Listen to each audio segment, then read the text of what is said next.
지난 시간에 제일 좀 이렇게 잘 배워둬야 됐던 거는 크게 두 가지가 있는데, 첫 번째, 컴퓨터에서 다루는 숫자에는 두 종류가 있다. 하나는 정수, 하나는 실수. 구별은 소수점이 있느냐 없느냐로 다루고, 우리가 생각하기에는 그놈이 그놈 같지만 컴퓨터의 세계에서 이 숫자는 매우 매우 다르다. 그 정도까지를 기억해두면 좋겠고, 두 번째는 컴퓨터 프로그래밍을 할 때에는 대부분 숫자를 그냥 숫자대로 쓰지 않고 변수라는 이름표를 붙여서 활용을 한다 라는 이야기를 했습니다. 그래서 여러분들이 버릇을 들이는데, 컴퓨터에서 어떤 여러분들이 프로그래밍을 할 때 어떤 그냥 그 코드 안에다가 숫자를 그냥 쓰는 일은 거의 웬만하면 하지 마세요. 예를 들면 지난번에 우리가 예제를 들었듯이 파이 원주율을 쓰고 싶을 때 코드 안에다가 3.14라고 쓰든가 뭐 3.1416 이렇게 쓰든가를 그냥 안 한다고 생각하면 좋습니다. 절대 하지 마세요까지는 아니지만 뭐 생각해보면 해야 될 이유도 별로 없습니다. 그렇게 하지 마세요. 프로그램 여러분이 짠 코드 맨 위에다가 항상 버릇처럼 PI는 3.14 이런 식으로 선언을 하고 나서 코드 안에서는 3.14라는 숫자 대신 PI라는 그 변수 이름을 그 숫자에 붙여진 이름표를 계속 쓸 수 있도록 그렇게 알아두시면 좋겠습니다. 프로그램 안에서는 숫자를 그냥 쓰지 않습니다. 뭐 예를 들면 그런 거죠.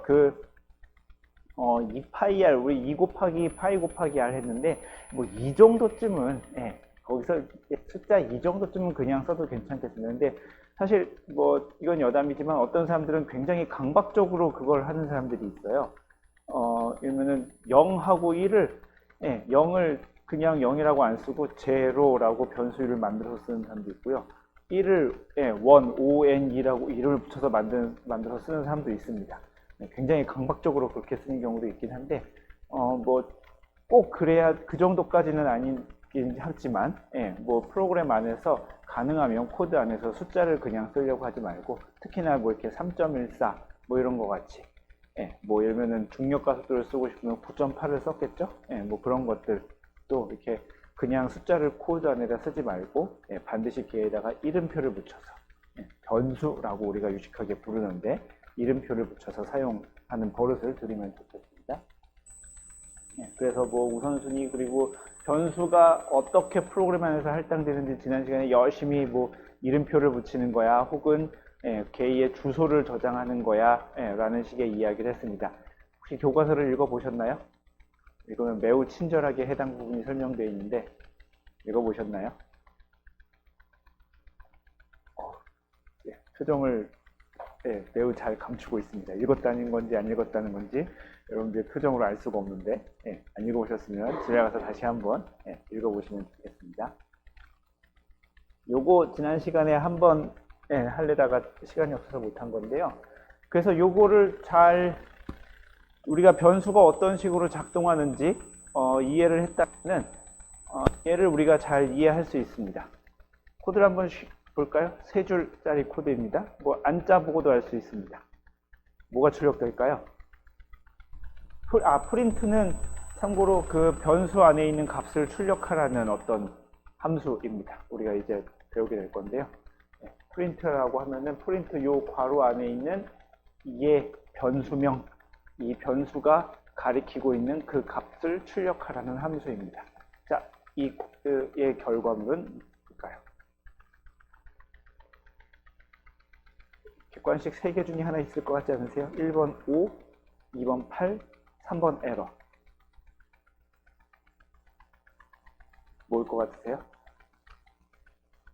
8. 뭐 너무 쉬워서 다들 대답을 안 하는 건가요? 뭐 다르게 생각하는 사람 있나요? 8입니다. 왜 어떻게 작동하는지를 잠깐 보면, 다시 한번 보면, 첫 번째 줄을 보면 다시 이게 되게 뭐 이렇게 말이 길어 라고 할 수도 있는데 이렇게 훈련이 되어 있어야 합니다. 특히 프로그래밍을 처음 배우시는 분들은 이렇게 반드시 훈련을 하세요. 우변을 계산합니다. 등호의 우변을 계산해요. 5입니다. 계산 결과가 5예요. 그러면은 메모리 어느 한 곳에 5라고 저장을 하고 등호 왼쪽에 있는 이름표를 붙입니다. 얘에다가 X라는 이름표를 붙입니다. 첫 번째 줄은 그리고 끝났습니다. 두 번째 줄 계산을 합니다. 등호 오른쪽 우변을 계산하려고 합니다. 그랬더니 x라는 문자가 등장합니다. 변수가 등장합니다. 그러니까 이 변수가 가리키고 있는 값이 있는지 없는지를 먼저 체크해 봐야 됩니다. 없을 수도 있죠.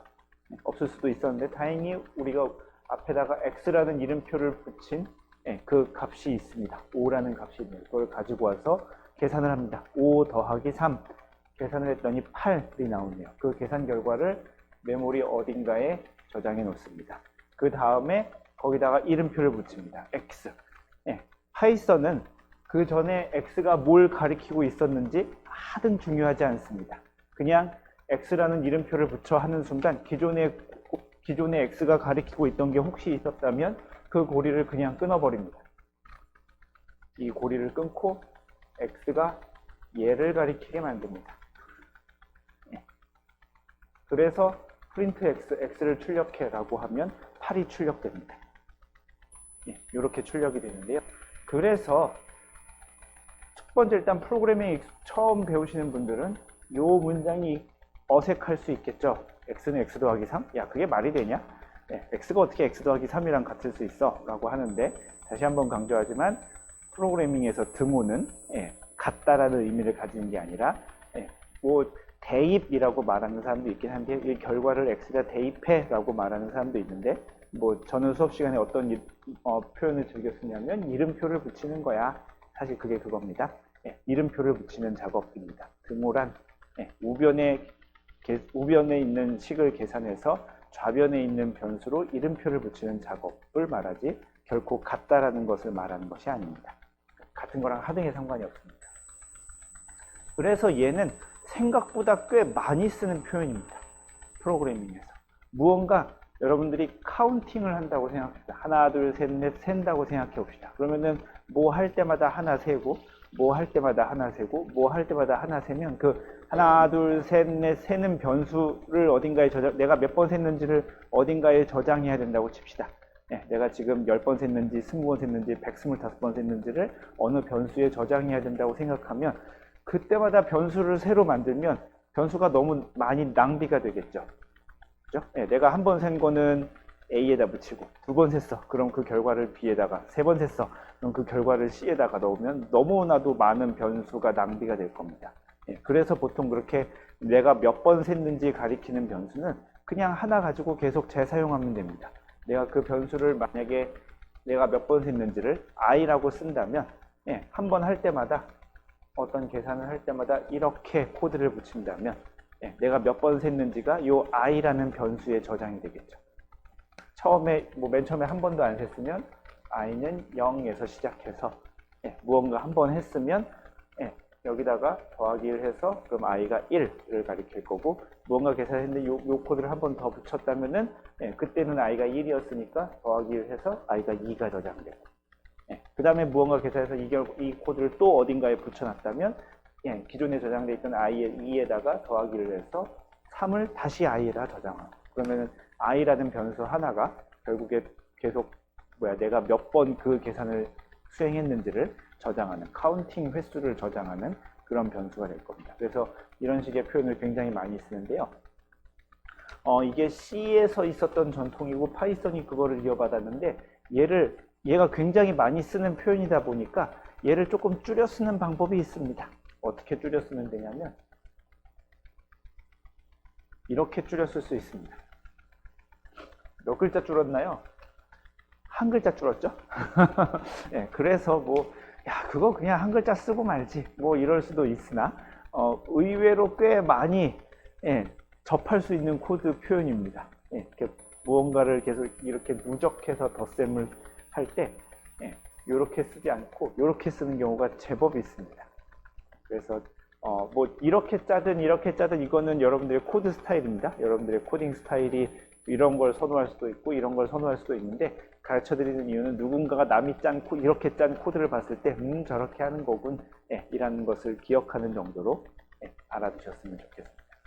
나는 이렇게 짜더라도 이게 무슨 뜻인지는 알고 있어야 됩니다. 이걸 그래서 여기 결합 축약 연자라고 부릅니다. 이게 무슨 뜻이냐면 그러니까 이게 이거랑 동일한 뜻입니다. 그러면 우리가 약간의 그 응용력을 발휘하면 이런 것도 할 수 있습니다. 가령유에서 S는 S 곱하기 2 라고 있었다면 얘는 어떻게 줄였을 수 있냐면 S 곱하기는 2 됩니다. 이것이 이거랑 서로 같은 표현입니다. 이런 것도 그리고 가능합니다. A는 A 더하기 S S라는 변수가 어딘가 있는데 걔를 계속 A에다가 계속 그만큼을 계속 더해, 누적해서 더해 라는 뜻일 텐데 뒤에 설령 이렇게 숫자가 오더라도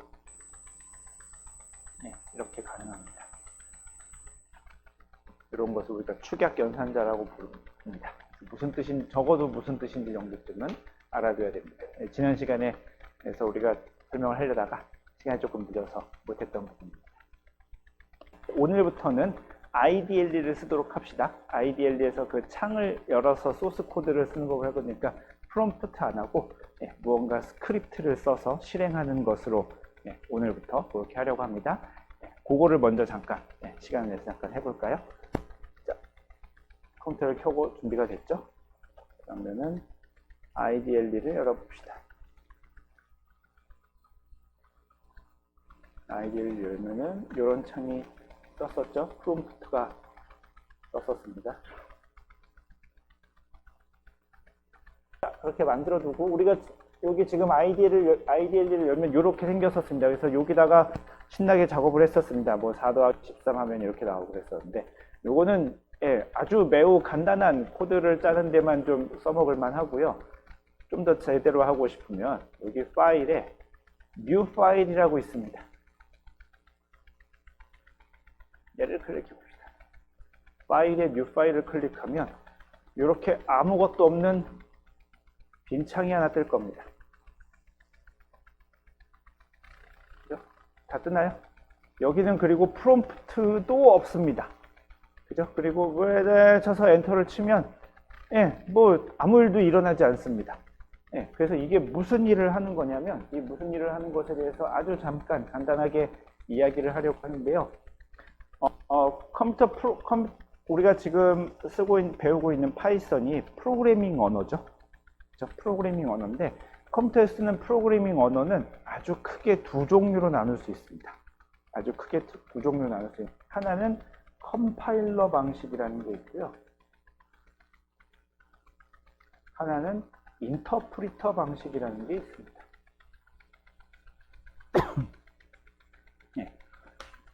컴파일러 방식이라는 게 뭐냐면 우리가 지금 사실 여기다가 뭐 A는 4, B는 13, 그 다음에 뭐 C는 A 더하기 B, 그래서 프린트 C 뭐 이렇게 짜면 이게 아주 예쁜 프로그램 코드가 되겠죠. 우리는 이걸 알아볼 수 있습니다. 사람이 알아볼 수 있는 코드죠. 그죠? A는 4 이러면 알아보겠잖아. 근데 이거를 컴퓨터가 사실은 생각해보면 0과 1만 아는 컴퓨터가 이거를 원래는 알아들을 리가 없습니다.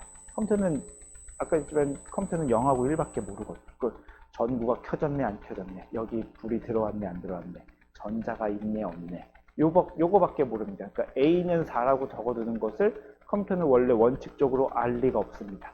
그래서 컴파일러라는 거는 그거를 우리가 짠 소스 코드를 한꺼번에 컴퓨터가 알아들을 수 있도록 번역해주는 방식을 취합니다. 이걸 한꺼번에 우리가 이렇게 쭉 소스 코드를 짜면 얘를 한꺼번에 이렇게 번역을 해서 실행할 수 있는 파일을 만듭니다. 그래서 걔를 클릭하면은 그게 실행할 수 있는 어떤 파일의 형태가 됩니다. 여러분들이 알고 있는 그 뭐 실행 파일들 되게 많죠. 뭐 아래 한글, MS 워드 그런 것들 다 보면 다 그런 식으로 되어 있습니다. 누군가가 아래 한글이 작동될 수 있는 소스 코드를 짠 거고 그걸 컴파일러를 이용해서 컴파일 방식을 통해서 컴퓨터가 알아들을 수 있는 실행 파일을 만든 거고 우리는 그거를 따닥 눌러서 실행하는, 그러면은 그 프로그램이 실행이 되는 건데요. 인터프리터라는 방식도 있습니다. 인터프리터는 마찬가지로 얘도 마찬가지로 컴퓨터가 알아들을 수 있도록 번역을 해야 되는데 컴파일러는 한꺼번에 번역을 합니다. 내가 짠 코드를 한꺼번에 번역을 하는데 인터프리터는 한 줄 단위로 번역을 합니다. 한 줄 번역해서 실행하고 그 다음에 한 줄 번역해서 실행하고 한 줄 번역해서 실행하고 이런 방식의 프로그래밍 언어를 인터프리터라고 부릅니다. 파이썬은 본질적으로 인터프리터입니다. 그래서 요것처럼 프롬프트가 나타나고 내가 한 줄 입력해서 엔터하면 실행이 됩니다. 얘가 한 줄 단위로 일을 하기 때문에 그렇습니다. 근데 뭐 장점은, 인터프리터의 장점은 굉장히 좋습니다. 뭐냐면은 컴파일러 방식의 최대 단점은 뭐냐면, 내가 소스 코드를 한 1000줄쯤 짰다 칩시다. 1000줄쯤 짰어요. 되게 많지. 1000줄 짰는데 한 853번째 줄쯤에 내가 뭔가 하나를 잘못 쳤다 칩시다. 그러면 실행이 안 돼요. 왜냐하면 번역을 못해서. 컴퓨터가 알려줍니다. 번역을 하려고 하면, 야, 너 853번째 줄에 에러가 있어 라고 알려줍니다. 그러면 거기까지 찾아서 가야 돼. 이게 뭐가 틀렸나 고쳐봐야 돼. 굉장히 사실 문턱이 조금 있습니다. 그걸 잘 배우기 위해서 어쨌든 1000줄을 완벽하게 짜야 코드가 돌아가게 되거든요. 그런데 그에 반해 인터프리터는 한 줄 방식으로 작동을 하기 때문에 설령 853번째 줄에서 에러가 있으면 어떻게 작동하냐면, 첫 번째 줄부터 852번째 줄까지는 작동을 합니다. 내가 짠 대로 작동을 해. 한 줄 단위로 번역을 해서. 그러다 853번째 줄에 가서 야, 못하겠는데? 라고 나옵니다. 사실 이게 훨씬 쉽습니다. 이렇게 하면 어쨌든 내가 짠 데까지는 작동을 하잖아. 그러니까 처음부터 완벽하게 짤 필요가 없는 거죠. 어쨌든 작동을 하니까. 그래서 조금씩 고쳐나가는 작업도 가능합니다. 그래서 인터프리터는 그런 장점이 있는데, 단점은 이렇게 특히 프롬프트 방식을 이용할 경우에는, 원래 한 줄 단위로 한다고 했으니까 무언가 고치려면, 이 프롬프트 방식의 최대 문제점은 고치려고 그러면 고칠 수가 없어요. 전에 입력했던 거를 다시 치든가 뭐 이래야 돼. 굉장히 귀찮은 작업이 됩니다. 프로그램을 한 1000줄쯤 짠다고 치면은 이제 여기서 말 짰는데 얘가 257번째 줄쯤에 오타를 냈어. 다시 해야 돼. 몹시 귀찮은 작업이 되죠. 그래서 조금 우리가 지금 뭐 이렇게 간단하게 2줄, 3줄쯤에 끝나는 코드를 짤 때는 프롬프트도 아무런 문제가 없지만, 조금 코드가 복잡해진다고 하면 우리는 그렇게 짜면 안 됩니다. 그래서 파이썬이나 다른 모든 인터프리터 방식의 언어들이 그 절충점을 찾아놓은 게 있습니다. 절충점을 찾아놓은 게 뭐냐면은, 코드를 이렇게 어떤 한 화면에 쭈르륵 짤 수 있게 만들어 두는 겁니다. 얘를 스크립트라고 부릅니다. 스크립트를 짜고 그 스크립트를 한 줄을 실행할 수 있게 그렇게 만들어 놓습니다.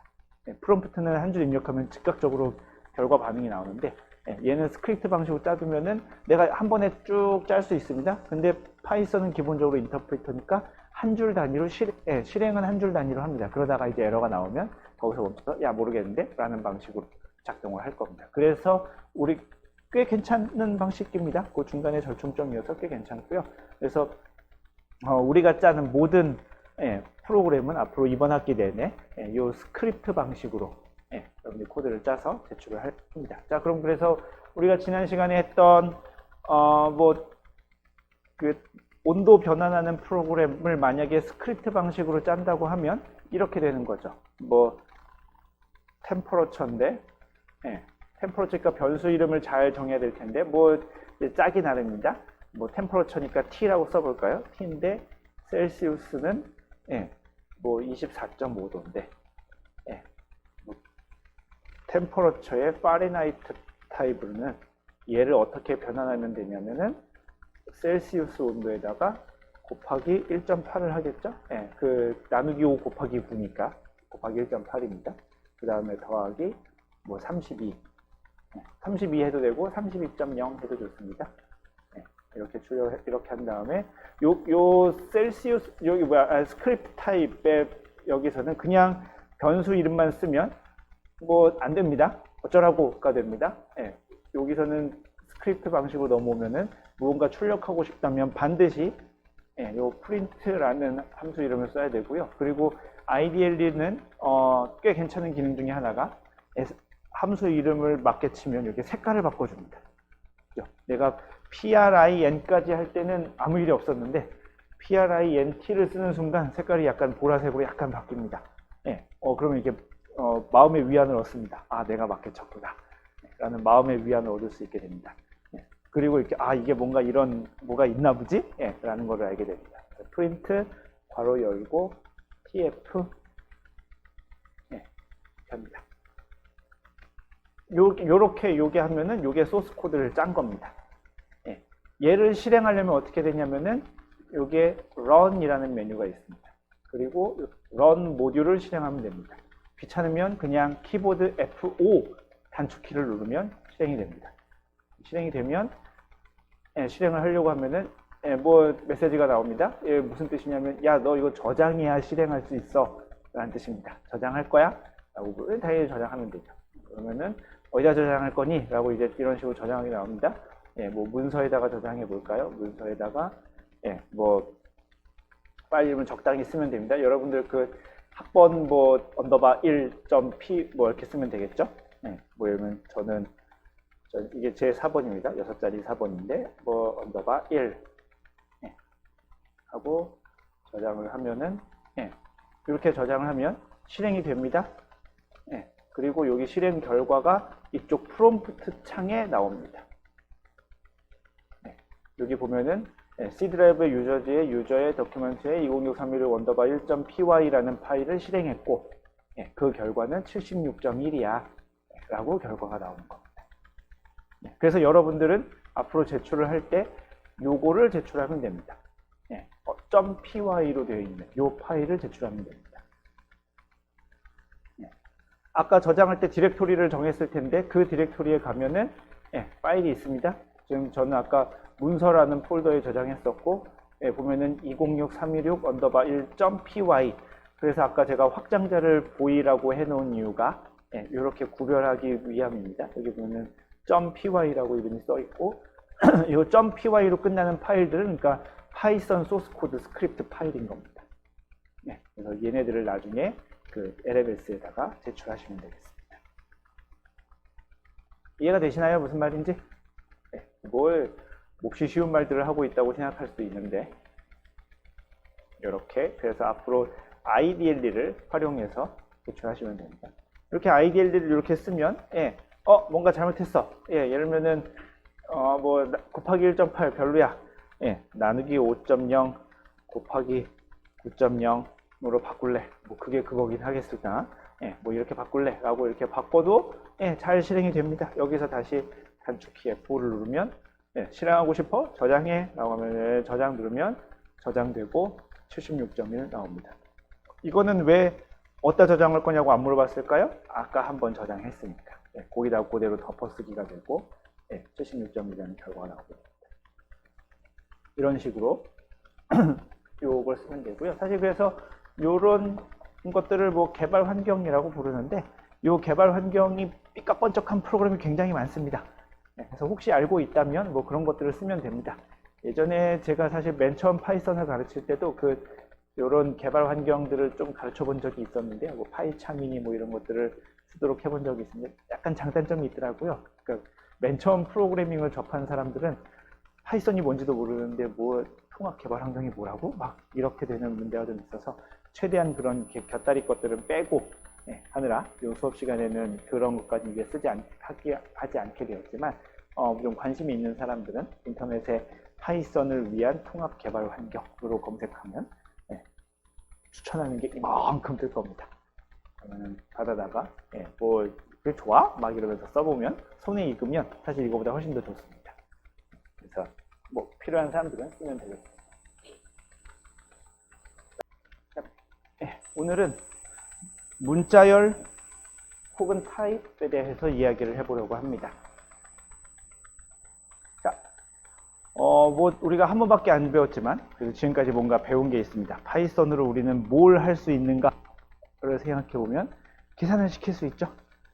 사칙 연산, 덧셈, 뺄셈, 곱셈, 나눗셈과 그 다음에 나눗셈과 관련되었던 목과 나머지, 그 다음에 거듭 제곱, 요 7개의 그러니까 그럼 사칙 연산이라고 부르면 안 되네요.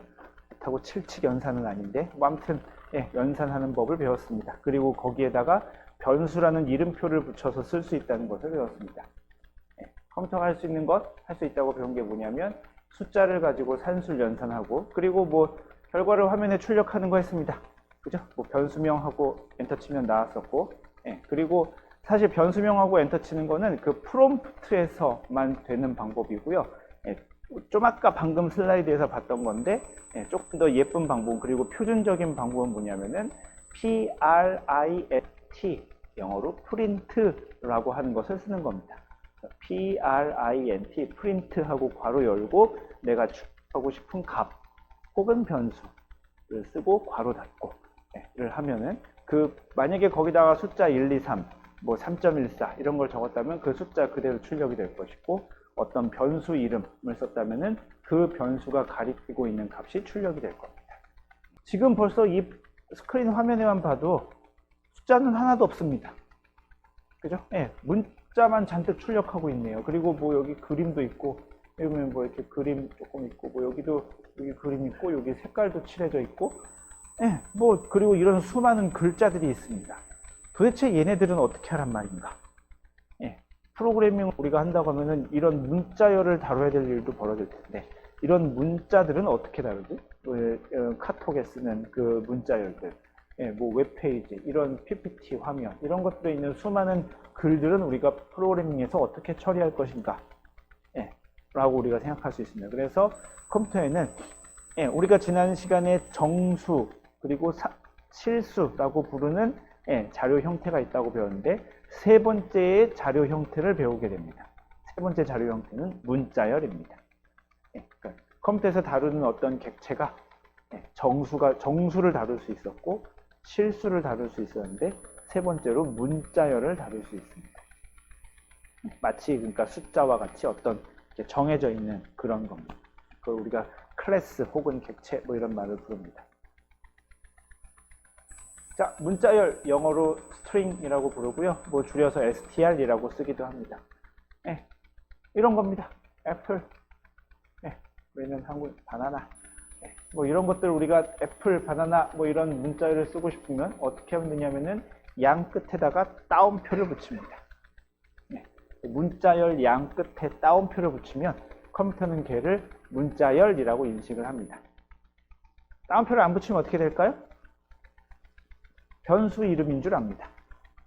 따옴표를 안 붙이면 걔가 변수 이름이겠거니 라고 생각을 합니다. 아니야, 야 그거 변수 이름 아니야, 그냥 애플이라고 하고 싶은 문자열이란 말이야 라고 하려면은 양 끝에다가 따옴표를 붙이면 됩니다. 그 따옴표는 겹 따옴표도 상관없고 홀 따옴표도 상관없습니다. 여러분들이 일관성 있게만 하면 됩니다.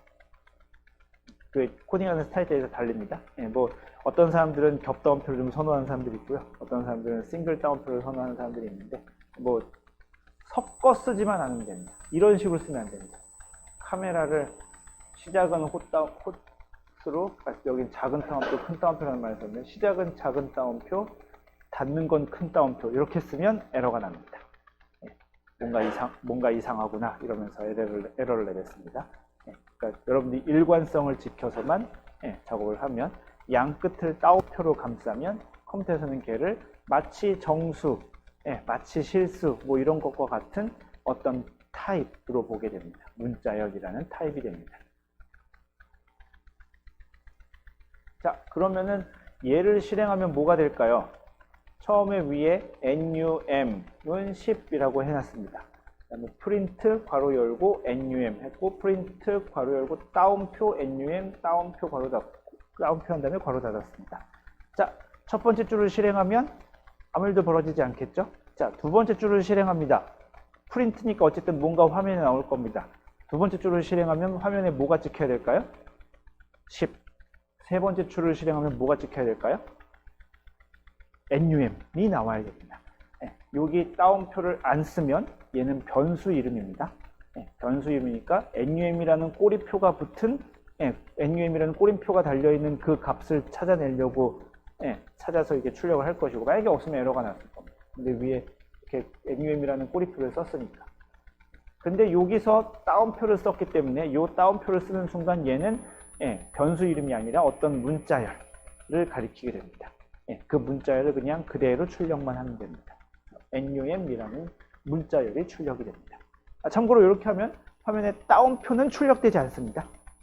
그냥 num 세 글자가 나오고 따옴표는 출력되지 않습니다. 따옴표는 포함되지 않습니다. 이 따옴표는 그게 문자열이야 라고 알려주는 표시지 문자열 그 자체에 포함되지는 않습니다. 무슨 말인지 이해가 되시나요? 다시? 예, 저 따옴표는 문자열에 포함되어 있지 않습니다. 예, 그러니까 얘를 출력하면, 얘를 결과를 프린트하면은, 예, 따옴표 NUM 따옴표 나오는 게 아니라 그냥 NUM이라는 세 글자만 찍힙니다. 예, 따옴표는 실제로 문자열에 포함되어 있지 않습니다. 예, 저게 문자열이야 라는 것을 알려주는 표식일 뿐입니다. 자, 여러분들이 항상 이게 수학도 마찬가지고요. 그 다음에 제가 생각하기에는 컴퓨터랑 수학이랑 동일한 느낌인데요. 컴퓨터든 수학이든 어떤 대상을 새로 만들 경우가 있습니다. 대상을 만들어? 그게 무슨 뜻이지? 라고 할 수 있는데, 여러분들이 수학에서 초등학교 때 대상을 만들었던 사실 경험이 있습니다. 중학교 때인가요? 아무튼 숫자 말고 새로운 대상을 만들었던 적이 있습니다. 뭐냐면은, 여러분, 제가 교과서를 찾아봤어요. 여러분들이 최초로 만든 숫자 이외의 대상이 뭐였냐면 집합이라는 게 있었습니다. 수학에서 그게 어떤 대상을 만든 거예요. 예, 뭔가 하고 싶어서. 집합이라는 걸 만들고 나서 수학에서 뭘 했냐면 그 집합을 가지고 연산 규칙을 만듭니다. 예, 이 집합과 집합은 합집합, 교집합, 여집합이라는 연산을 할 수 있어. 예, 라고 하고 그 연산은 이러이러한 식으로 수행할 거야 라고 규칙을 만들어 둡니다. 예, 이런 일들이 굉장히 많아요. 수학에서 복소수를 만들고 그 복소수에 해당하는 규칙을 만들고, 여러분들이 곧 있어서 이제 벡터라는 걸 배우게 될 텐데, 벡터라는 대상을 만들고 그 벡터를 가지고 할 수 있는 계산 규칙을 적용합니다. 컴퓨터도 똑같습니다. 예, 컴퓨터도 정수, 실수라는 어떤 대상을 만들었으면 그걸 가지고 할 수 있는 계산 규칙을 만듭니다. 숫자를 가지고 할 수 있는 계산 규칙, 우리가 지난 시간에 배웠죠. 산술연산이라는 걸 배웠습니다. 그죠? 네, 숫자를 가지고 산술연산, 덧셈, 뺄셈, 곱셈, 나눗셈을 할 수 있었는데, 문자열이라는 대상이 만들어져 있으면 그럼 그 문자열을 가지고 무언가 할 수 있어야 됩니다. 그죠? 네, 문자열을 가지고 무언가 계산 비스무리한 걸 할 수 있어야 됩니다. 파이썬에서 할 수 있는 문자열 계산, 이런 것들이 있습니다. 요 문자열과 문자열을 덧셈을 했네요. 가능합니다. 네, 문자열과 문자열을 덧셈할 수 있습니다. 결과는 어떻게 되냐면, 여러분들이 그 머릿속에 상상하는 바로 그겁니다. 문자열 두 개를 이어붙입니다. 네, 알베르트 아인슈타인. 네, 이어붙여 있는 결과를 내뱉을 겁니다. 얘를 실행한다면, 네, 답은 뭐냐면,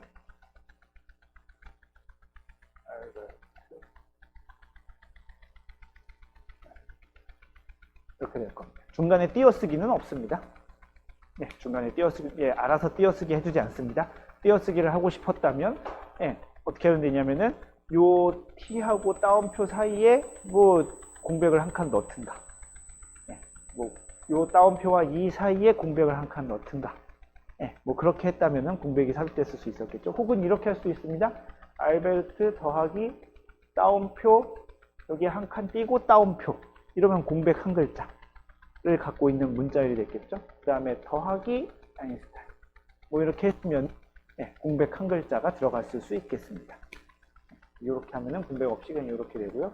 공백을 넣기 위해서는 뭐 여기 사이에 넣든 여기 사이에 넣든 제3의 문자열을 포함시키든, 이렇게 하면 공백 한 글자가 들어갈 수 있을 겁니다. 문자열을 가지고 아주 신기하게도 이런 계산을 했습니다. 문자열 곱하기 숫자가 됩니다. 오, 좋지 않나요? 네, 문자열 곱하기 숫자가 가능합니다. 파이썬에서. 네, 문자열 곱하기 숫자면, 여러분들이 그리고 얘는 예상하는 바로 그 결과입니다. 하이 하이 하이 하이 하이, 네, 5개 연속으로 붙어져 있는, 네, 그 문자열을 출력하게 됩니다. 그리고 이 두 개는 서로 순서가 바뀌어도 됩니다. 문자열 곱하기 숫자도 되고 숫자 곱하기 문자열도 가능합니다. 10 곱하기 요 빼기교입니다. 빼기교 하면은 요 빼기교 10개를 반복한, 예, 그런 문자열이 됩니다. 예, 확인하고 싶다면 이렇게 하면 되겠죠? 확인하고 싶다면 프린트 10 곱하기, 예, 이렇게 하면은 이 결과를 화면에 출력해라 라고 하게 될 텐데, 출력해보면 실제로 다다다다다다다다 10개 출력한 게 됩니다. 그래서 여러분들 프린트할, 나중에 이렇게 뭐 할 때, 이렇게 뭔가 화면에 이렇게 잔뜩 예쁜 걸 출력하고 싶을 때가 있을 거예요. 네, 그럴 때 이렇게 빼기 기호를 이렇게 그냥 와다다다다다 거기다 다운표, 그러니까 이렇게 쓰지 않아도 되는 겁니다. 얘를 하나, 둘, 셋, 넷, 다섯, 여섯, 일곱, 여덟, 아홉, 열 이렇게 쓰지 않아도 이거보다는 얘가 좀 예쁘지 않나요? 예뻤으면 좋겠습니다. 저렇게 쓸 수 있습니다. 참고로 얘는 파이썬에 거의 제가 알기로 파이썬에서만 됩니다. 뭐 나중에 배울 포트란이라든지 이런 데서 제공하지 않는 기능입니다. 파이썬에서만 되긴 합니다. 자, 이런 계산이 가능합니다. 참고로 얘는 어떻게 될까요? 하이 더하기 3 하면 어떻게 될까요?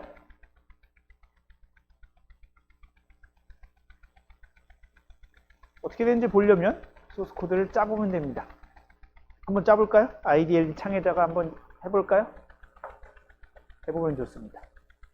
얍. 아까 요를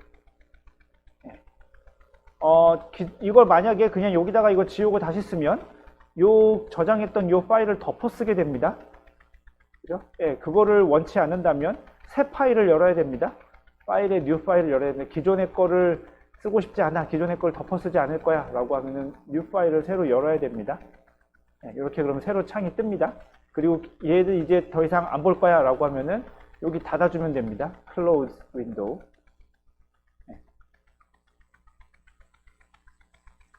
안 그러면 계속 저장하라고 물어볼 것이고 저장하는 순간 옛날 소스 코드를 덮어 쓰게 돼서 나중에 보면 알겠지만 잘못하면 옵니다. 이렇게 됩니다. 여기다가 예를 들어서 프린트 하이 곱하기 5 이건 된다고 배웠으니까 프린트 하이 더하기 5 이렇게 두 개를 해서 파일에 런에 런 모드 혹은 F5 누르면은 새로 열었으니까 저장하라고 물어볼 것이고 어디다 저장할 거냐고 물어볼 거냐 문서라는 폴더에다가 뭐 스트링 테스트 라고 저장하겠습니다. 뭐 맘대로 해도 돼요. 하면은 여기에 결과가 뜹니다. 뭐라고 뜨면 첫 번째 요 실행문은 실행이 됐습니다. 하이 하고 됐습니다. 그런데 요 두 번째 줄은 결과가 없고 이 무서운 빨간 글씨로 잔뜩 비어 있네요. 이 무서운 빨간 글씨를 조금 해석하는 법을 잠깐 보겠습니다. 여러분들이 소스 코드를 짜다 보면 굉장히 많이 접하게 될 겁니다. 저 빨간 글씨. 쫄지 마세요. 일단 기본적으로 여러분 결과가 안 나오면 그리고 쫄고 그 다음에 영어가 되면 야 뭔 소리인지 모르겠다 뭐 이렇게 되는데 이거를 잘 읽어야 프로그래밍을 잘 하는 겁니다. 자, 읽어보겠습니다. 에러가 난 겁니다. 빨간색은 에러가 났다는 뜻이에요. 에러가 나면 파이썬은 어떻게 하냐면은 어디서 에러가 났는지를 추적합니다. trace back 이게 무슨 냐면은 자 에러가 난 위치로 계속 거슬러 올라갈 거야. trace back, trace가 추적하고 back이 뒤로니까 우리나라 말하면 역추적입니다. 역추적을 계속 할 거야 라고 해서 이렇게 해서 어디서 에러가 났냐면은 파일 c드라이브 유저제 도큐멘트 system.py 라는 파일에 라인 2 두 번째 라인에서 에러가 났어. 두 번째 라인을 출력해봐 했더니 print 하이 더하기 5로 써져 있네. 요 문장에서 에러가 난 거야. 그리고 무슨 에러가 났냐면 타입 에러. 타입과 관련된 에러가 났어. can 할 수 있어. 모르면 구글 번역창이나 파파고를 활용해서 물어보세요. can 할 수 있어. only concatenate 이거 붙이다라는 뜻입니다. 무언가를 두 개를 붙이다라는 뜻의 영어 단어입니다. 붙일 수 있어. string은 to string끼리만 붙일 수 있어. string은 string끼리만 붙일 수 있어. 좀 아까 덧셈 연산이 붙일 수 있다고 했었죠. 알베르트 아인슈타인 두 개를 붙였는데 그런 붙이는 연산 concatenate는 string하고 string만 할 수 있지 string하고 not int 정수형하고는 붙일 수 없어. 그래서 에러가 난 거야 라는 뜻입니다. 안 된다는 뜻입니다. 그러나 나중에 고쳐서 해야 되겠죠. 곱하기는 잘 됐습니다. 그래서 결론적으로 문자열 더하기 숫자는 계산이 안 됩니다. 그 다음에 뭐 문자열을 이렇게 1, 2, 3 따옴표를 쓰면 왠지 우리는 저게 숫자 같아 보이죠. 123 같아 보입니다. 예, 근데 거기다가 더하기 4 하면 예쁘게 그냥 1, 2, 3, 4 해주면 되는 거 아니야? 뭐 혹은 127 해주면 되는 거 아니야? 라고 할 수 있는데 안 됩니다. 얘도 따옴표를 씌웠기 때문에 안에가 내용물이 뭐든지 간에 얘는 문자입니다. 얘는 문자 101, 2, 3이지 숫자 123이 아닙니다. 숫자 123이 아니고 그냥 1, 2, 3이라고 써있는 문자열이기 때문에 거기다 더하기 4를 하는 연산은 안 됩니다. 계산이 안 됩니다. 자, 좀 아까 문자열은 따옴표로 감싸야 된다고 했습니다. 그래서 그 따옴표 자체는 문자열이 아니라고 했습니다. 그럼 문자열 안에 따옴표를 넣고 싶을 때가 있습니다. That's good 할 때 요 안에 어포스트로피 뭐 이런 것들. 예, 제 따옴표인데 얘를 만약에 그냥 A는 하고 이렇게 썼다가 이게 참고로 얘가 달라 보이는 이유는 이게 지금 한국어 글꼴이기 때문에 그렇습니다. 영어 글꼴에선 작은 따옴표 그냥 다 똑같습니다. 이게 한국어 글꼴이니까 여는 거 닫는 게 다르게 표시되어 있을 뿐입니다. 사실 얘하고 얘는 다 같은 거예요. 전부 하나 둘 같잖아. 얘를 그냥 문자를 취급하려고 하면 어떻게 될까요? 얘를 그냥 문자를 뭐 예를 들면 힌트 요거 했어. 그러면 무슨 일이 벌어질까요? 에러가 납니다. 왜 그러냐면 파이썬이 보기에 자 문자열을 여는 기호를 시작했습니다. 이제 자 문자열이 오겠군 할 겁니다. THAT 왔습니다. 좋아. 근데 따옴표가 닫았네? 그럼 여기서 끝났어야 됩니다. 여기서 끝났으면 아무 일이 벌어지지 않으니까 여기서 끝날 거라고 생각을 합니다. 그런데 그 뒤에 뭐가 이렇게 또 붙었네? 이건 해석할 수 있는 방법이 없죠. 파이썬 언어가 해석할 수 있는 방법이 없습니다. 이러면 이제 에러가 납니다. 뭐 이런 개똥 같은 경우가 다 있단 말인가. 그럼 문자열 안에다가 따옴표를 어떻게 적어 넣을 수 있을 것인가 이렇게 될 텐데 두 가지 방법이 있습니다. 첫 번째 방법은 작은 따옴표를 넣고 싶어? 그럼 양쪽 끝을 큰 따옴표로 감싸면 양쪽을 큰 따옴표로 감싸면 큰 따옴표로 시작했으니까 문자열의 끝도 큰 따옴표로 끝나겠지? 얘는 작은 따옴표니까 끝이 아닌 거야. 파이썬이 보기에. 계속 갑니다. 큰 따옴표가 나올 때까지. 여기가 가야 비로소 문자열이 끝납니다. 그래서 얘도 자연스럽게 문자열 안에 포함이 되게 됩니다. 요 기호도. 이렇게 하는 방법이 있습니다. 약간 사기 같지 않나요? 작은 따옴표나 큰 따옴표나 아무거나 문자열을 나타내면 된다고 했으니까 걔를 약간 이렇게 사기친 것 같은 느낌이 듭니다. 좀 더 표준적인 방법은 어떻게 하냐면은 여기다가 그 따옴표 같은 문자에다가 앞에다가 백슬래시, 역슬래시를 붙여줍니다. 역슬래시가 내 키보드에 그런 게 있었던가? 라는 사람이 있을 수 있습니다. 없죠? 여러분들 키보드를 아무리 눈 씻고 찾아봐도 역슬래시 기호가 없을 겁니다. 있는 키보드가 있나요? 내 키보드엔 있는데요? 라고 하는 사람 있나요? 없을걸요? 역슬래시는 키보드에 없습니다. 그 영미권에서 쓰는 키보드에만 있습니다. 그래서 만약에 내가 쓰는 키보드에 난 있는데? 라고 할 수 있습니다. 그 미국 수입판입니다. 우리나라 정발이 아니라 미국 수입판 키보드에는 그렇게 되어 있긴 합니다. 그 역슬래시 기호가 뭐에 해당하냐면요. 여러분들 키보드에 보통 백스페이스 옆에 그 우리나라 원화 표시가 되어 있을 수 있습니다. 그 원화 표시가 백슬래시와 같습니다. 그래서 백슬래시 기호를 쓰고 싶으면 그 원화 표시 기호를 누르면 됩니다. 백스페이스 옆에 백슬래시, 백스페이스 말이 계속 비슷한데 백슬래시를 쓰고 싶으면 그 백스페이스 옆에 있는 그 원화기호 그 위에 키보드 보통 제가 아는 스탠다드 키보드 배열은 여기 지금 이렇게 백스페이스가 있고 여기에 지금 어떻게 되어 있을 거냐면 요 기호가 있고 이렇게 있을 겁니다. 얘도 나중에 많이 쓰이게 될 겁니다. 많이 배우게 될 겁니다. 이 키도 많이 쓰이게 될 텐데요. 요거 밑에 있는 요거 원화를 누르면 걔가 백스페이스의 역할, 백슬래시의 역할을 합니다. 그래서 요 백슬래시를 적어주면 무슨 일이 벌어지냐면 파이썬이 이게 강제로 알려주는 겁니다. 야 이거 따옴표 아니야. 이거 따옴표 아니야. 그냥 진짜 뭐 문자열을 열거나 닫으려고 쓰는 따옴표 아니라 문자열 안에 들어가는 따옴표야. 헷갈리지 마 라고 알려주는 기호가 요 백슬래시 기호가 되겠습니다. 그래서 따옴표 집어넣고 싶으면 이렇게 넣어야 되고요. 이렇게 되면 그렇게 물어볼 수 있죠. 문자열 안에다가 난 역슬래시 넣고 싶은데? 이럴 수 있습니다. 네, 문자에다 역슬래시를 넣고 싶으면 그럼 어떻게 해야 되지? 얘는 그러면 이렇게 들어가면은 THAT 역슬래시 없어집니다. 역슬래시 없어지고 그냥 다운표가 되니까 나는 문자에다 역슬래시 넣고 싶은데 이러면 어떻게 되냐면은 역슬래시 2개 쓰면 됩니다. 네, 역슬래시를 2개 쓰면 첫 번째 역슬래시는 뭔가 이상한 문자가 올 거야 라는 걸로 해석이 되고, 그럼 두 번째 역슬래시는 너가 그 이상한 문자니? 라고 처리할 겁니다. 네, 그 문자에다 역슬래시를 넣고 싶으면 역슬래시 2개 쓰면 됩니다. 줄바꿈 기호를 우리가 나중에 배우게 될 텐데요. 뭐 줄바꿈 기호라든지 뭐 탭이라고 이렇게 여러 칸 띄우는 그런 특수한 문자열들도 있는데, 이런 것들도 마찬가지로 저 백슬래시 기호를 쓰게 될 겁니다. 나중에 천천히 또 배우게 될 겁니다. 아무튼 저런 문자에다가 이상한 문자를 무언가 넣고 싶다, 키보드 안에서 표현되지 않은 문자라든지 혹은 파이썬이 특수하게 처리하고 싶은 문자를 문자에다 넣고 싶으면 백슬래시 기호를 붙이면 된다 라는 걸 기억해 두면 되겠습니다. 자, 좀 아까 했던 이야기인데요. 모든 상수와 변수에는 파이썬에서는 타입이 있습니다. 우리가 지난 시간에 배웠던 게 정수 타입과 실수 타입에 대해서 배웠고, 오늘 좀 아까 봤던 게 문자열 타입입니다.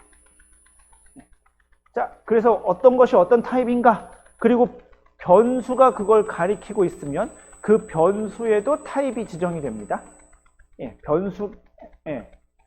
요 변수에도 타입이 지정되는데요. 이렇게 해볼 수 있습니다. 여기 프롬프트가 써있긴 하지만 얘를 프롬프트에다가 해도 되고 안 해도 되는데, 뭐 해볼까요? 보여드릴까요?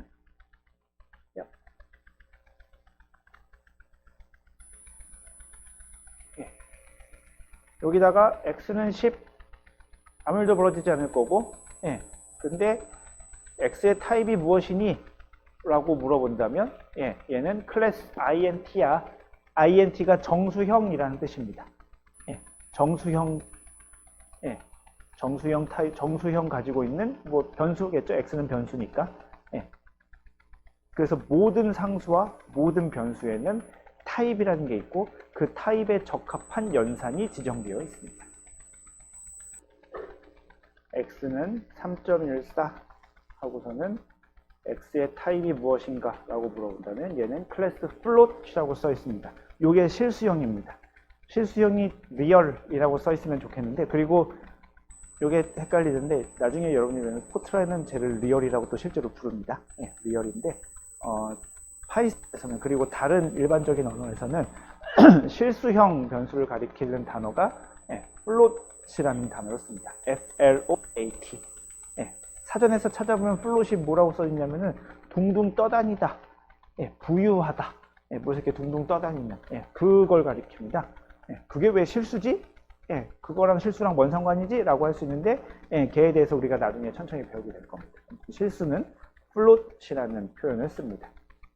그 다음에 x는 똑같이 그냥 앞에서 x를 내가 썼지만 이렇게 그냥 재사용할 수 있습니다. x는 파이썬 이렇게 쓰면 다시 한번 무슨 일이 벌어지냐면 3.14라고 써있는 거를 x에다 이름표를 붙였었는데, 요 파이썬이라고 이렇게 저장된 문자를 역시 메모리 어딘가에 가 있을 거고, x라는 이름표를 붙이게 했으니까 기존의 이름표를 끊고 x를 거기다가 새로 이름표를 붙이게 됩니다. 이렇게 하고 type x 하면 클래스 str, 문자열은 str. 요거는 뭐 이해할 수 있겠죠? 스트링의 줄임말입니다. 스트링이라는 str이라는 타입을 갖게 됩니다. 그래서 타입별로 할 수 있는 연산의 종류와 어떤 식으로 작동하는지가 다릅니다. 그러니까 예를 들면 하이 곱하기 5 하면 하이가 5번 반복되고, 뭐 이런 것들이 정해져 있고, 그리고 어떤 식으로 작동할지가 이 타입별로 결정이 됩니다. 어떤 게 되고 안 되고. 파이썬에서는 그 타입을 왔다 갔다 변환할 수 있습니다. 이게 뭐냐면 첫 번째 줄 그냥 2000 더하기 1999 하면 3999 나오겠죠? 2000 더하기 1599는 3199입니다. 근데 얘에다가 따옴표를 붙여서 2000에 따옴표를 붙이고 더하기 따옴표 1999 하면 얘는 문자열의 덧셈이 되는 거니까, 문자열의 덧셈은 그냥 쭉 이어서 쓴다고 그랬었죠? 그러니까 20001999라는 문자열을 출력하게 됩니다. 숫자 2000, 숫자 1999가 여기는 아닌 거죠. 그죠? 그렇지 않습니다. 그래서 문자열이기 때문에, 그러니까 요 덧셈이라는 요 연산이 다르게 작용하는 거죠. 숫자일 때는 덧셈 계산을 하고, 문자일 때는 그 두 개를 붙여서 새로운 문자열을 만드는, 그러니까 전혀 똑같이 생긴 더하기인데 다른 일을 하게 됩니다. 타입을 변환할 수 있습니다. 여기 int라는, 좀 아까 그 타입 이름이 int, float, 그 다음에 str 요 세 종류의 타입이 있었었죠. int하고 요 안에다가 문자열을 넣으면 이게 무슨 뜻이냐면 이 문자열을 int 정수형 타입으로 바꿔라 라는 뜻입니다. 그럼 이렇게 하면 결과가 뭐가 나오냐면은 숫자 2000이 나옵니다. 얘는 분명히 스트링 타입의 문자열이었었는데, 스트링 타입의 값이었었는데, 얘를 int라고 여기다 집어넣으면 얘를 정수형 타입으로 바꿔줍니다. 될 수도 있고 안 될 수도 있겠죠. 예를 들면 아까 요 다운편에다가 파이썬 쓰면 걔는 정수로 바꿀 수 있는 여지가 없잖아. 파이썬이 무슨 정수야. 그렇죠? 그런 경우에는 에러가 납니다.